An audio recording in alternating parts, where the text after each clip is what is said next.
Welcome to season 4. We're back. And my belly's still here, but the baby's out of it now. Well, I mean, is that how we want to start it? Take 2.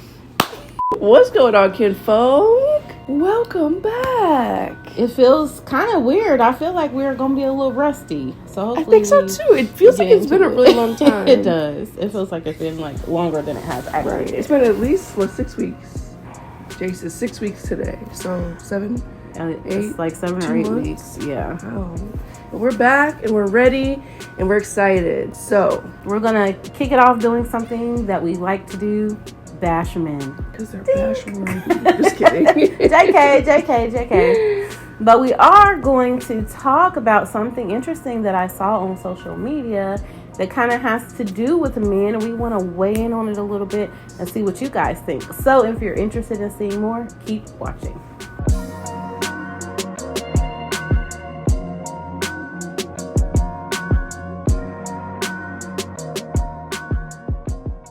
I saw this on social media and I sent it to Shanna, and I just thought it would be an interesting topic.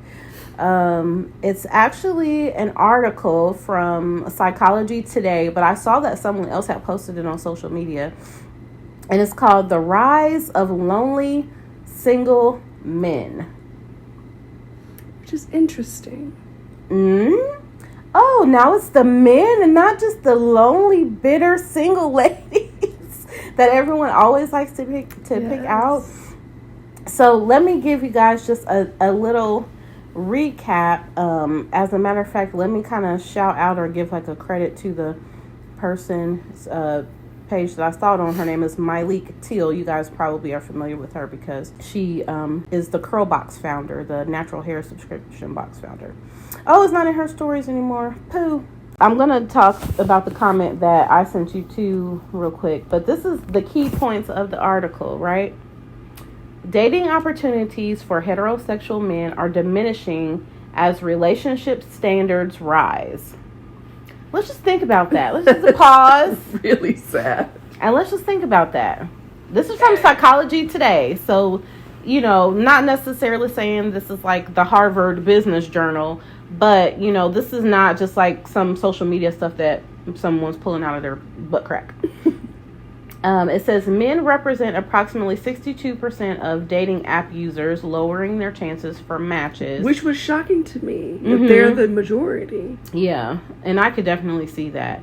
And then it says, and here's the kicker: men need to address skills deficits to meet healthier relationship expectations. Thank you, Jesus, for acknowledging Psychology Today, that is a mic drop. It is a mic drop. What do you think about that? We have been saying that forever. Because I've always said that men just like to coast. They don't like to do the work. They don't like to be challenged. They don't like to grow. They don't like to do the work to be intentional about growing and strengthening themselves. Yeah, I'm just worried about that. That was good. But I'm actually really shocked because I don't know, like are men really lonely though? Like I feel like they're just out here just hopping from one bed to another. Like, you know what I think? Because I actually gave it a lot of thought. Like after I saw that and you were like, "Ooh, that would be good," I really started thinking about it. I feel like men are lonely. I feel like men are not as honest about it as women are. That's fair. So I feel like a lot of times it flies under the radar.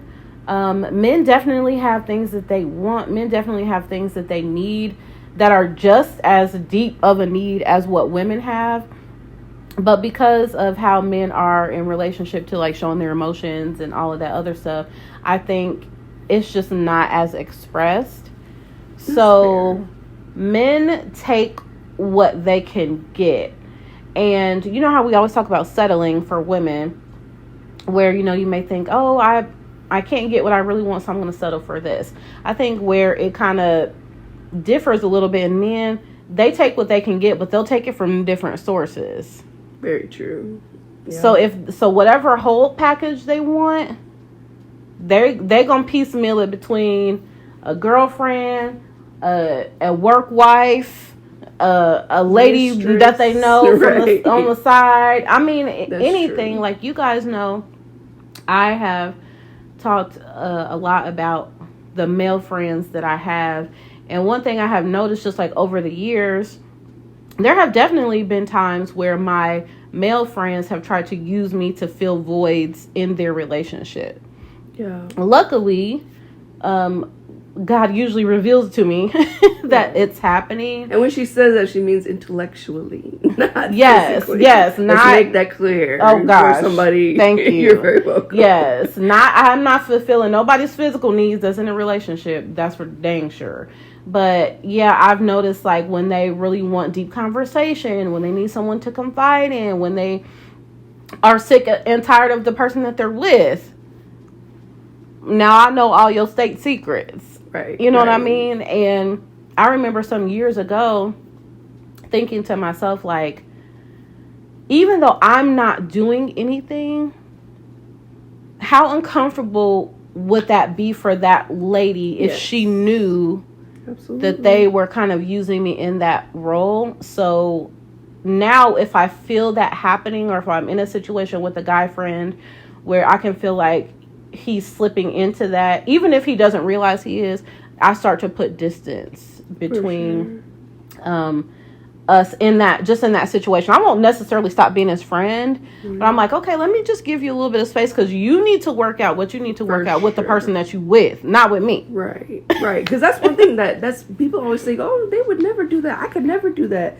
But you don't even realize when it's happening. It starts with, oh, my wife, she does this and she does this, and going to you for advice about his wife. And next thing you know, you're like, oh yeah, I would never do that. You know, it starts to get more intimate. You know his secrets, and the next thing you know, you're in bed. You don't even. I don't know what happened. It's just from 0 to 100. From 0 to 100, you gotta go get all the numbers, but you don't realize all the numbers are passing you until you're laying down and you wake up in this next morning in his bed and you're like, oh shoot, which is why. You're so crazy. But that is true. It can really, like, if you're not super mindful of it, and even if you are mindful of it, we all have different thresholds of things that we're able to accommodate without it like breaking us down. Right. And whereas I could have a strength, I definitely have weaknesses in other areas too. So it's like, you kind of have to know the person, you have to know yourself, and you have to be the one to put up the barriers, because you can't always expect the person who's in the relationship to put up the barriers, because a lot of times they don't. And especially men, and this is for all the men who say, well, it's different when women cheat because their stuff is emotional. You know, they have the emotional affair. Men have emotional affairs. Oh my gosh, men have emotional affairs. They do. And it always, like, any affair, unless it's like really a one night stand, never, like, don't have a conversation, don't even know their name, it starts emotional. Yeah. It's like, you can't deny that. Like, how else even if you're I mean, some men are really manipulative, though, and they'll play the role. So, I don't know. But even then, it's like, I feel like there's still a little bit of part of them that's being honest.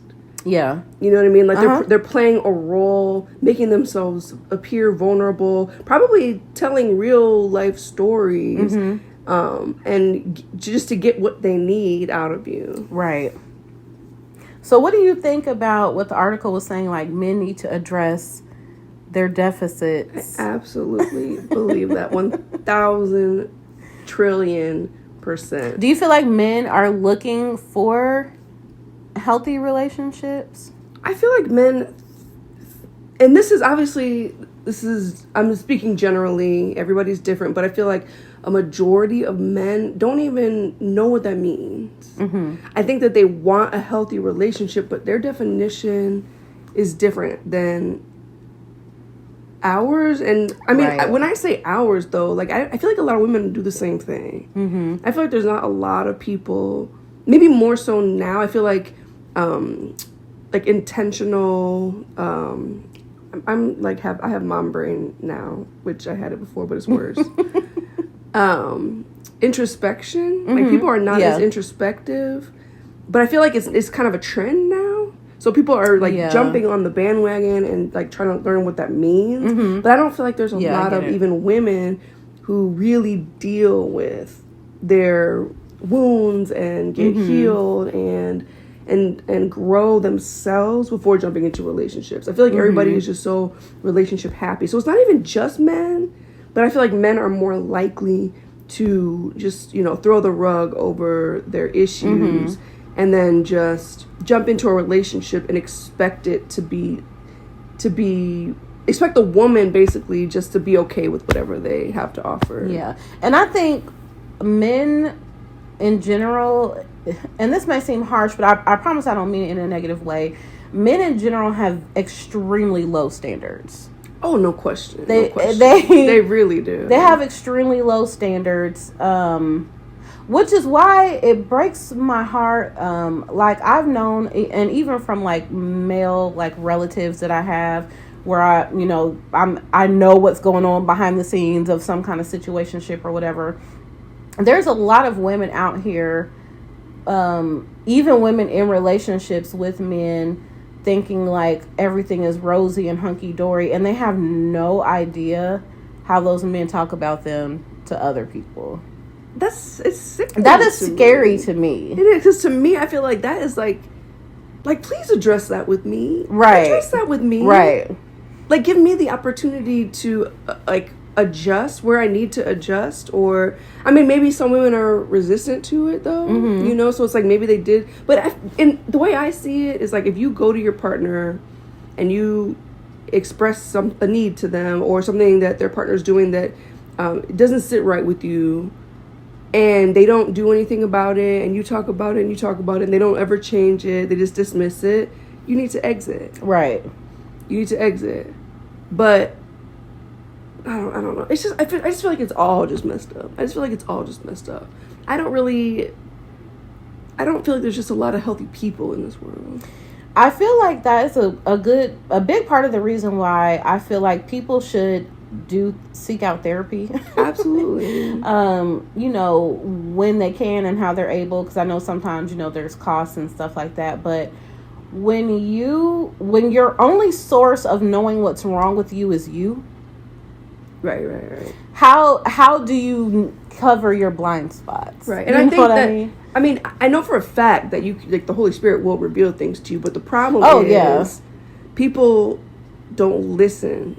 Or people don't know how to hear when he's actually speaking. Like, a lot of the work that I did on myself was in the healing rooms, but it also involved other people. So it wasn't like it was just me, just, you know, like trying to decipher. Like, I had people praying over me and intercessing. Yeah. Like, even if you can't go to therapy, like having people in your life or having, you know, people that can help you with accountability or people who you're not afraid to be vulnerable with and tell them like the truth of what's going on or what you feel and stuff like that, is all important, because we can't all afford to go to therapy all the time. Right. But if you can, and there's so many different, you know, resources now, like the BetterHelp and like all those like online ones. But one thing about therapy though that can be tricky is honesty. Yep. And not only that, but you have to find the right therapist. It's like trying to find the right doctor. Oh yes. Like, you found a doctor that you liked for Jace that fits your family's needs. It's that same way with the therapist. Every therapist is not going to be the right therapist for you. For sure. So that can be quite a journey too, which can be discouraging to some people, just like trying to find your favorite hairstylist or anything like that. So that process is hard, and it's the same with therapy. But then even once you find someone, then yes, it's like, how honest are you going to be with what's going on? Or are you going to say, because I think we all have things about ourselves that's hard to even say out loud. For sure. Like, absolutely. You're like, I do not like that about myself, and I am not about to tell nobody that this is how I feel or what I do or anything, because there's or whatever. So much, I feel like people are so ashamed to not be perfect. You know what I mean? Like, I feel like I used to be that way, and I've done a lot of my own work, and a lot of the things, like, and that's why now I'm such an open book. Like, I can tell you all of my flaws. I can tell you, I will lay it all out for you.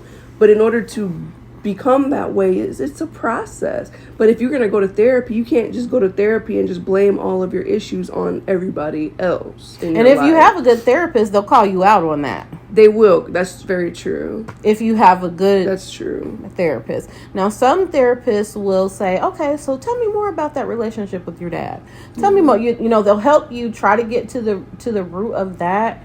But I think if you have a good therapist, they'll say, hey, like, I have noticed you saying like a lot of you statements and not a lot of me statements. Yeah. But let's circle them back. That's what we're talking about with the men's. This is what I kind of think. You said people are afraid to not appear perfect. I think men, remember when we talked with the guys and they were talking about men like having that fear of being perceived as like not masculine? Oh. I don't even know where we were. Guys. Introducing Jace, for those of you who only watch Real Talk Thursday. He's not in the mood right now, so. Yes, he's not in the mood. But, anyway. I don't know, I can't remember exactly where I was going, but I'll just bring it back around to a different point. So, I feel like for men even, like women are more expected to like be in touch with our emotions and blah, blah, blah, blah. But even doing the work can almost feel like a weakness to some men. Oh, yeah. That's because you have to really be vulnerable in order to do that. Like, you have to really, like, you guys know, I've mentioned my son's dad a lot. Some of you have even said, like, why don't y'all just get back together? It's like, you seem to always speak about him positively. And I do, because for one, he's my friend. But what I will say, like, one of the reasons why our relationship didn't work was because it is really, really, really hard for him to be vulnerable. Like, it's so difficult. We were constantly hitting some of the same barriers, and it would kind of tie into like, okay, well, if you were feeling this or if you were going through that, like, why didn't you just tell me? And he just has like a really big difficulty of looking weak to me, but it was like doing more harm than, you know, it was making things worse. So anyway, I said that to say, I think the reason why it may seem like it's harder for women than men is because I really just feel like women are a lot more intentional about wanting the relationship to be healthy. So kind of just like what the article had mentioned, like it becoming harder for men because women are like demanding like healthier relationships, higher standards. And, you know, it kind of even goes back into what we were talking about with the guys when we were saying like how society and like even over the generations things have changed. Like, it seems like relationships aren't lasting like how they used to, but a lot of relationships used to last because of unhealthy reasons. People just ignored women ignored their emotions and just let men do whatever. And women didn't have a lot of choices, you know. We've probably really started being at a place where women have been able to make demands, I would say, like in the last 10 years. Actually, it's only been very recently because now there are no barriers. You know, used to be you had to have a husband to just survive, to live. So obviously we know things aren't like that now. So women are able to make a lot more demands. So now what you see is, I have to find that thing, because that was just too good, that comment. Anyway, so there was a comment. This is what we keep referencing, but now we can't pull it back up because it was in someone's stories and it went away. The lady who posted this article had posted, I think, a comment from someone, and basically what the comment was saying is, because like things have changed with women like demanding respect and like healthy relationships, men who are feeling resistant to that are blaming it on, oh, well, now, you know, Me Too and the women's movement, and like this is why things are changing, like for women it's almost like some men perceive that it's changing for the worse because we've come out like, yay, women, like, you know, the suffragist movement back in the day where women are just coming out and men are like, well, now y'all don't have as much to work with because y'all making all these demands.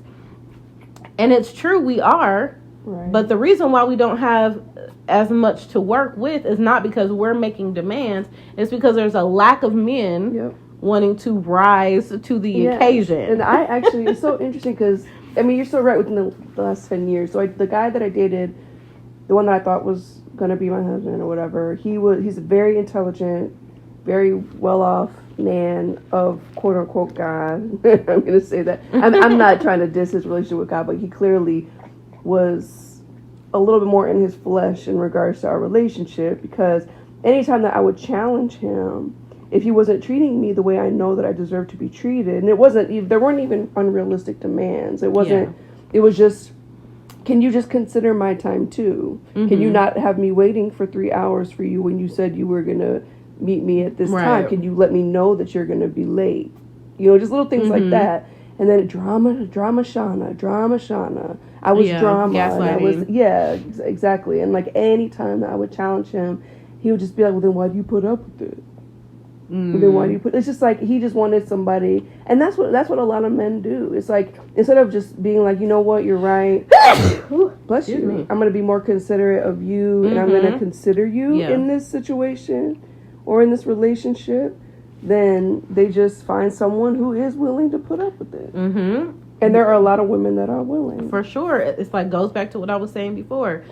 They'll find it even if they got to piece it together and make a whole Franken woman.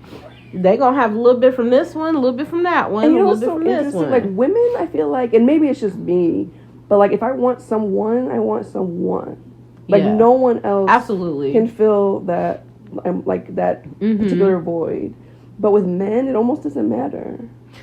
And maybe it does. That is so interesting.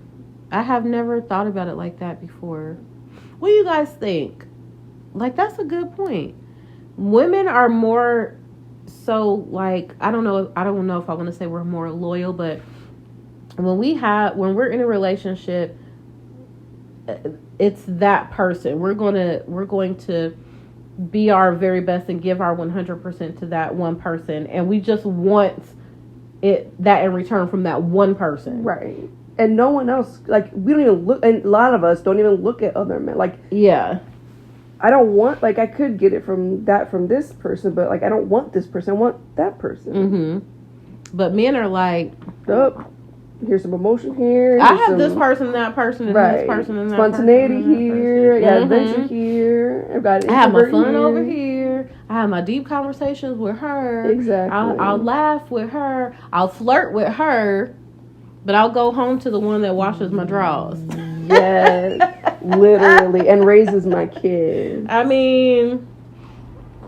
boy? And hopefully you guys... Look... We're not bashing the men. We're not bashing you. You're not going to be like them.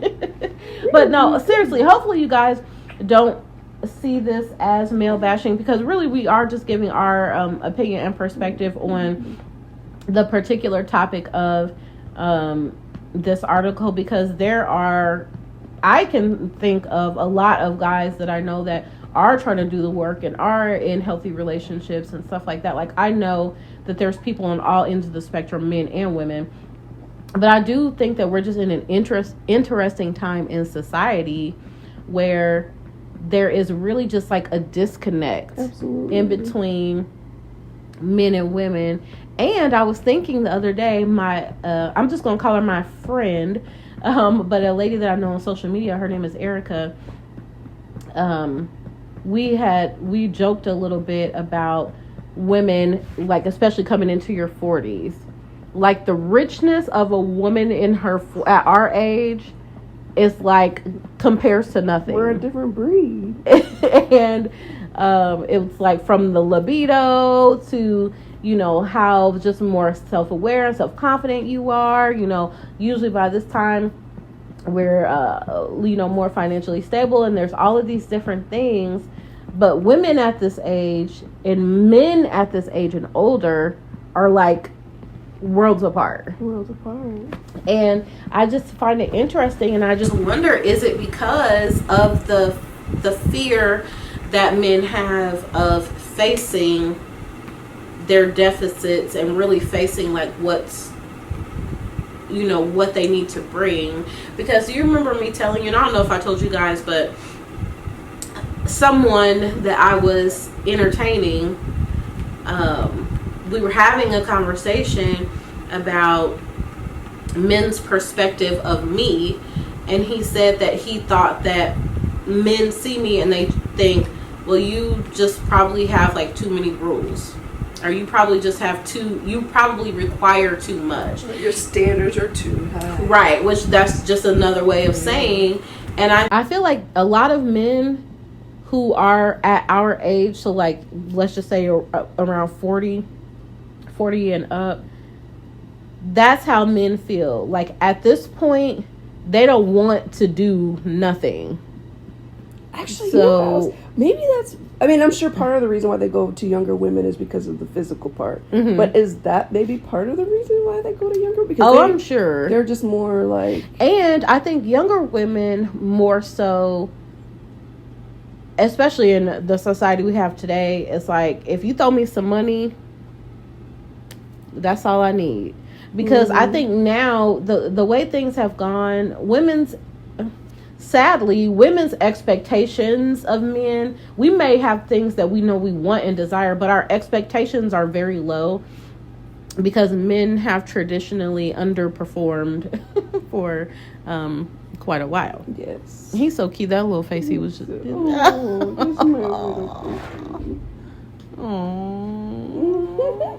you on air? We're on air, but you can come in. Is he smiling or farting? Maybe both. He said, "Why y'all talking about me?" And I'm chilling.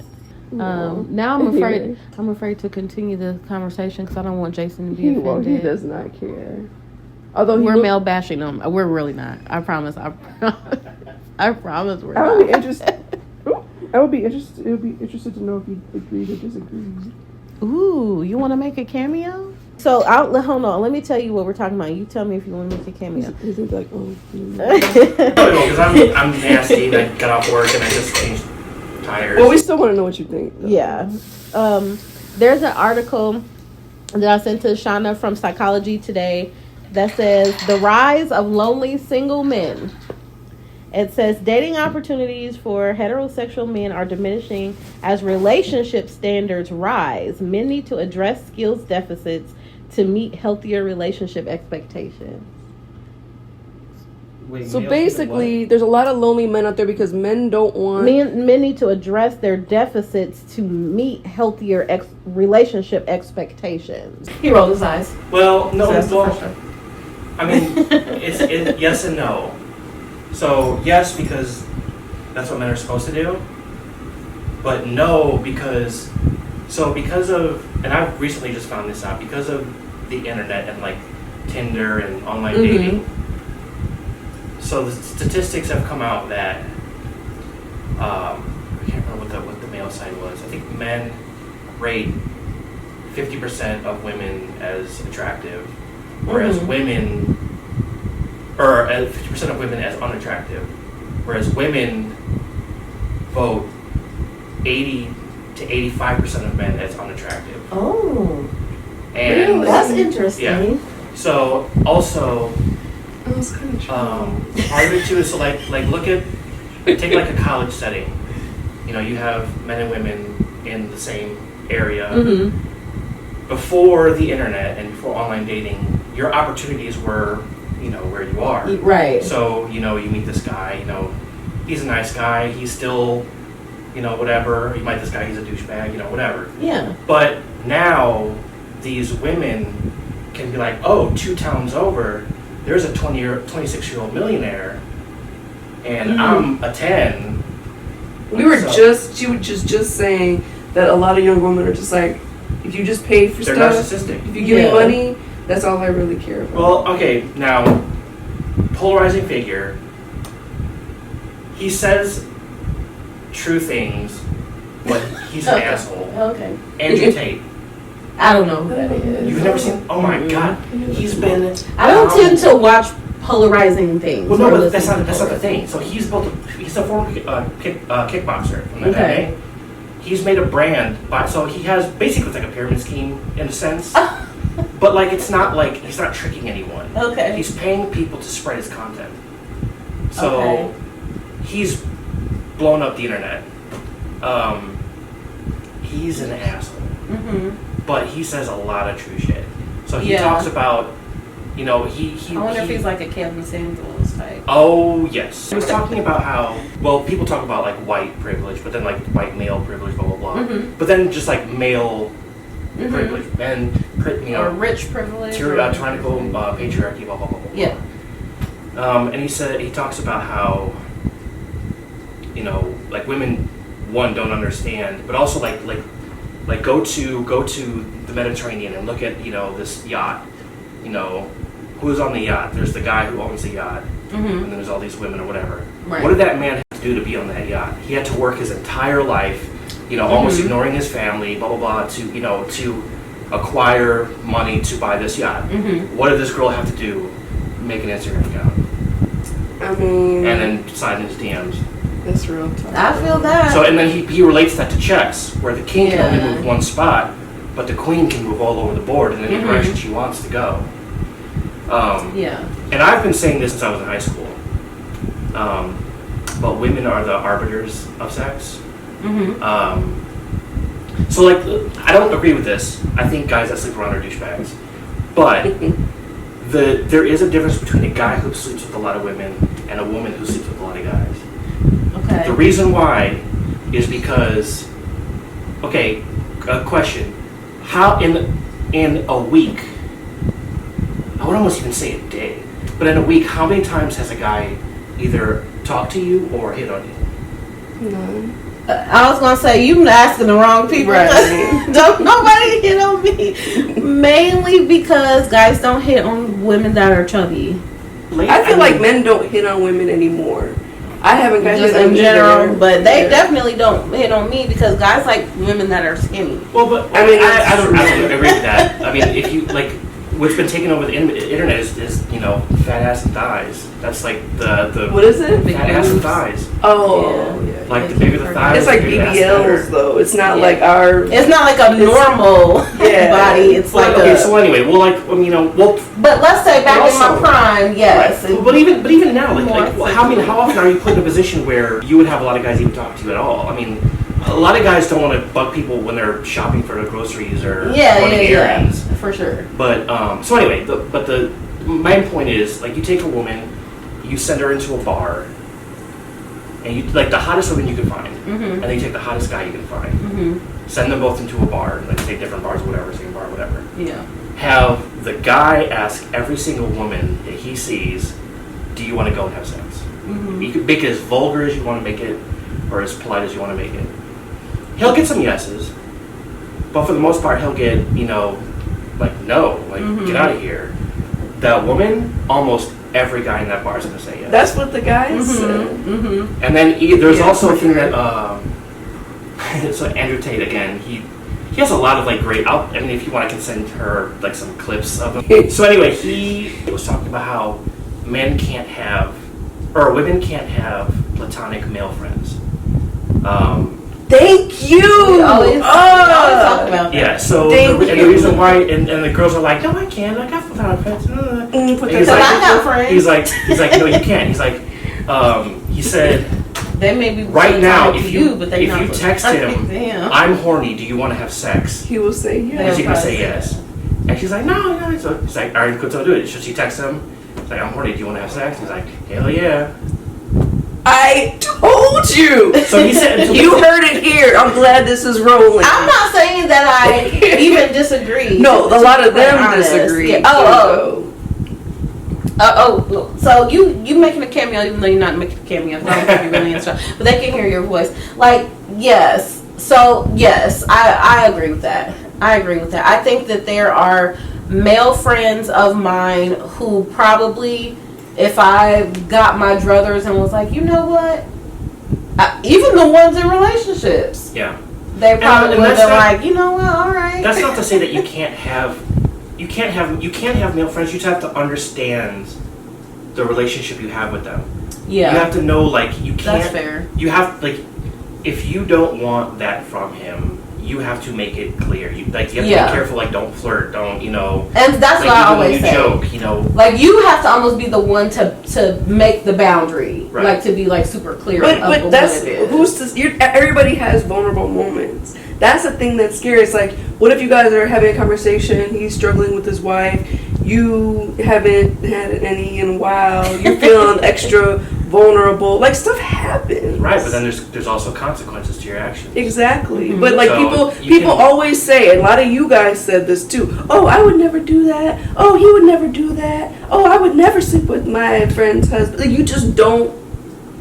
The reason why I feel like people say that, though, is because it depends on what your own personal, like, weakness is. Like, some people have, like, let's say you're at a party and people are doing drugs and you've never done drugs before. There might be some people who might be like, you know what, yeah, I'm going to try that, because they're maybe for whatever reason, like, disposed to that. And then there are going to be some people who are like, oh my, like, absolutely not.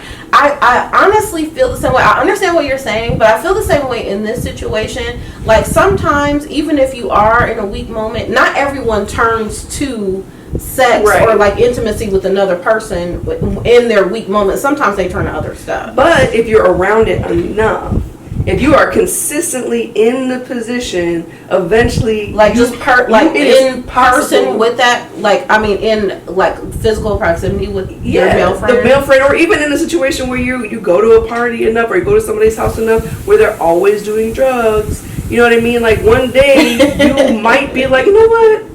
I'm just going to try it. Let me just try a little shroom. I want to go back to his example about the women on the yacht, because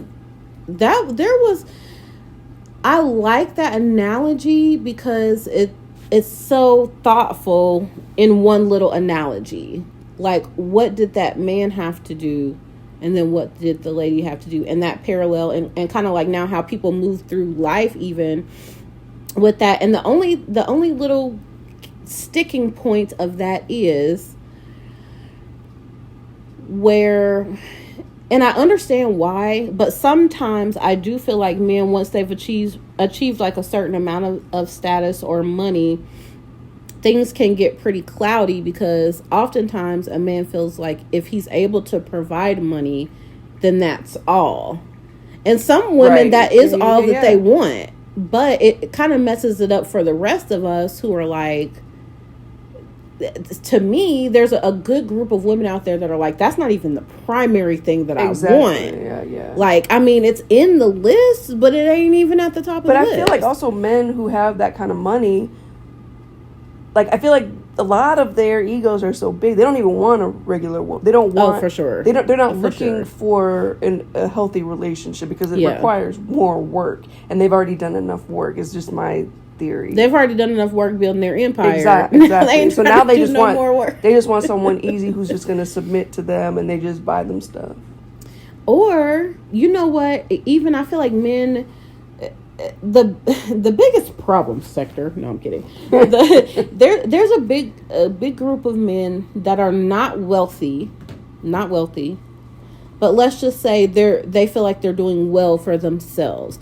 Like, they've got maybe a car or two, a home. They've got some money in savings, some money in retirement. They've been working. Like, they feel secure. Those men act like they are the millionaires. Those are the men who will the most quickly say, women are after my money. Because men usually men that are wealthy, they kind of know what it is. The women, friends, everybody's after you when you're wealthy. People just want business colleagues, associates, whatever. People who are wealthy are used to that. They know what that life is. Right. But I feel like it's like the man who's not wealthy, but let's say he's making like 6 figures. Like he's solid.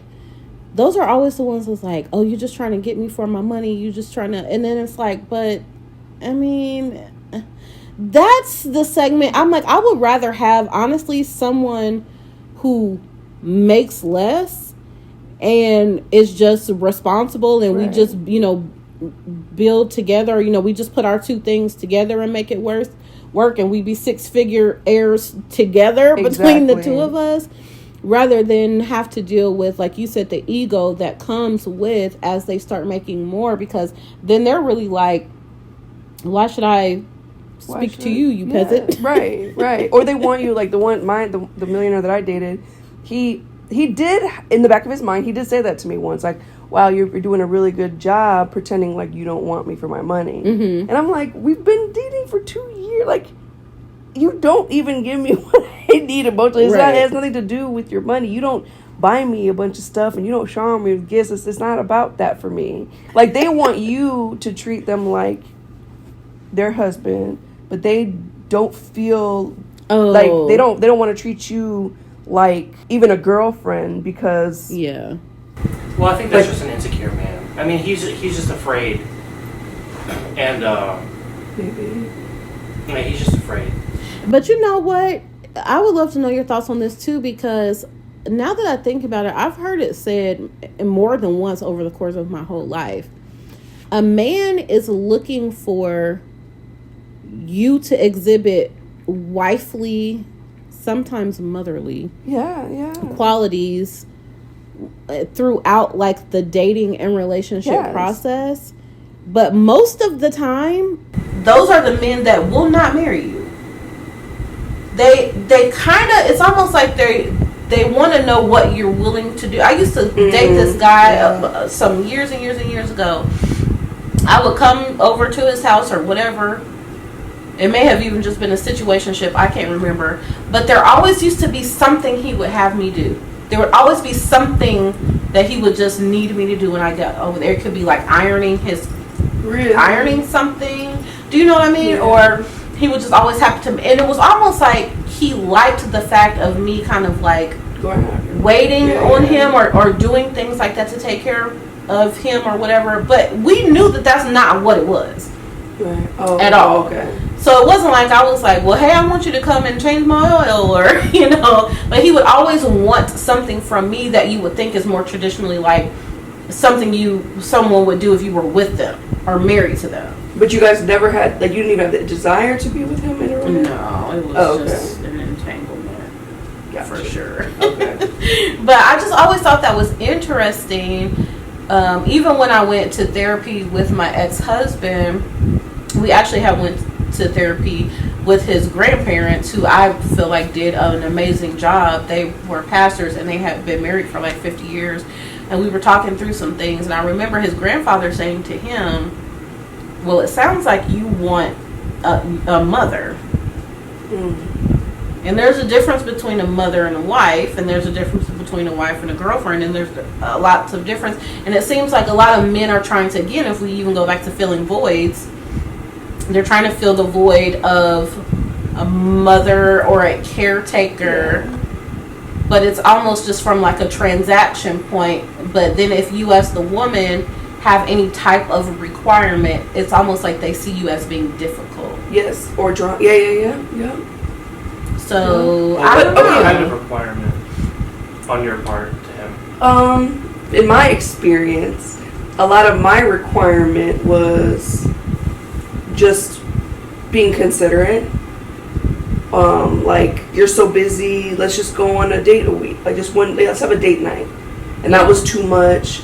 If I complained about him making me wait for 3 hours when he said he was going to meet me here, and I'm just sitting there waiting on him, and if I complain about that, it's drama. I mean, that's probably pretty extreme, but it happens. Sounds like an ass. But I feel like even in little ways, I think most women, their requirements always tie into something like, can you just be like thoughtful? Can you be intentional? Can you be consistent? Because, you know, what most women want is to know, okay, the guy, he's really digging deep to show you that he cares about you as a person and about growing like that bond. Right. So it's never really a requirement like, you gotta pay these bills. Right. You gotta, even though there probably are some women now, like society is probably getting like that because things are so transactional, because relationships are so far broken down. But it's more so, I feel like it's like, okay, my only requirement is that you are thoughtful and intentional, and that you try to build the relationship. And you'd be surprised how hard it is to get that, even in the confines of a relationship with someone where y'all both care about each other. I used to tell my son's dad, which I always say, and I don't know if you were in here, Jason, but we are actually friends, so it's like it's not like I'm trying to say anything bad about him. But one issue that we used to have in our relationship, he works for himself, and I know that when you work for yourself, a lot of times you have to work very, very hard. But I used to tell him, I'm like, the hours that you're working in comparison to the amount of hours that you're spending with your family, like, there's not a balance. We got to try to find a better balance. So could you even make it possible where, like, one night a week we're having a family night or something like that?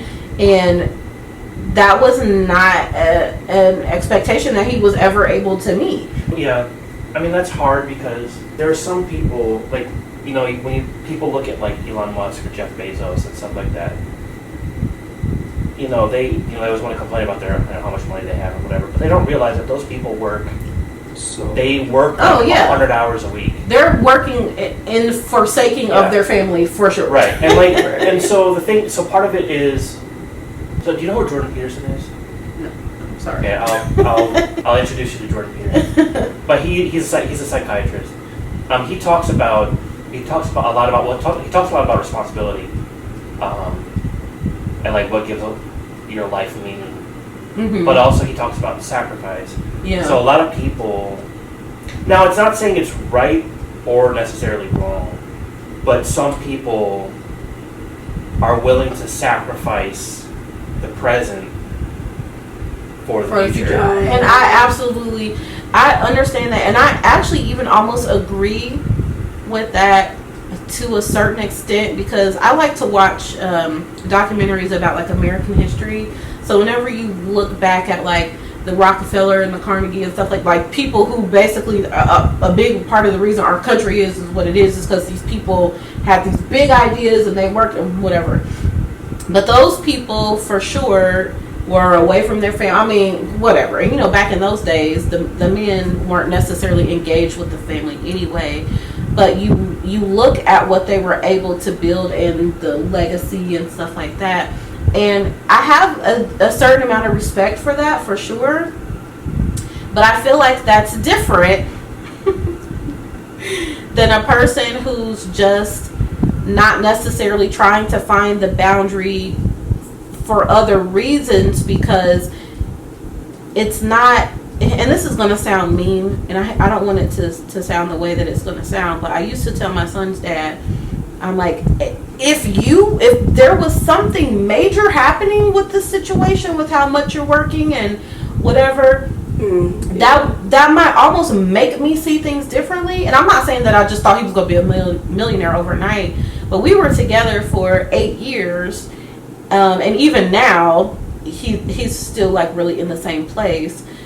But I'm like, so I can't even now say that the sacrifice was worth anything of whatever you were trying to achieve. Does that make sense? Yeah. So I even understand, like, the sacrifice for, like, the reward. Right. But if you're not even working smart enough, if you're just sacrificing to maintain, that's a great way to put it. Then I'm like, it would make me more comfortable if you would say, well, maybe I need to, if it's just going to be status quo, I'd rather sacrifice working on my dream a little bit for my family. Right. Because there's only so many years when your kid is small.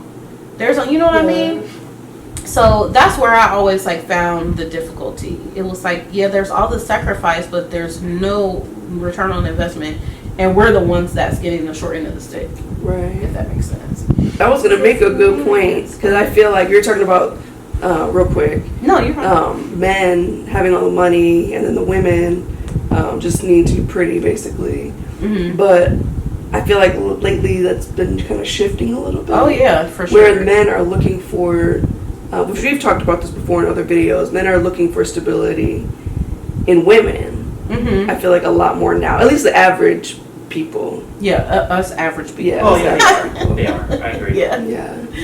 Us average people, yeah. But women aren't looking for the average guy. they're looking for the guy 2 towns over that is high value, quote unquote. Not all of them. So A lot of them. And it's a good point that you make, because I hear, like, Michael always says the same thing. The same thing that he just said. But here's where I always say I beg to differ. I think certain types of women, a certain type of woman, certain class of women, you could say that that's true. But for your average everyday, there's so many of us out here, especially as older women, that are not like, you just want a good man. You gotta be over 6 feet. What is it? 6 feet, 6-pack, 6 figures. Like, I feel like I am a person who is a worthwhile and worthy person, but I'm not thinking that I want this person. Like, I know how to stay in my own league. I used to be like that. I want somebody like me. But I had more to offer than just looks, though. But I also was looking for more than just money. I was looking for the whole package, and which is why I haven't found it. But it's like, I'm not even looking for. But I know. But now, as I ain't found it either. Well, true story. But as I've gotten older, like, that is more of a turnoff to me now, because of I know what ego comes along with it, because I've dated it before and it's not attractive anymore. Yeah, I get that. You guys, we are going to continue this conversation, maybe offline, maybe in a live, even lives again. But we're gonna kind of wrap this up so we can get back to our busy lives. But we really want to know what you guys think. We kind of went over the river and through the woods, we do. Y'all know what it is. It's Real Talk Thursday. This is what we do. But we had our special. We have special guest. Yes. Shanna's brother Jason, and we have our special guest, baby Jace. So you guys leave in the comments, like, what do you think about the state of dating currently as it relates to the article that we mentioned, as it relates to men?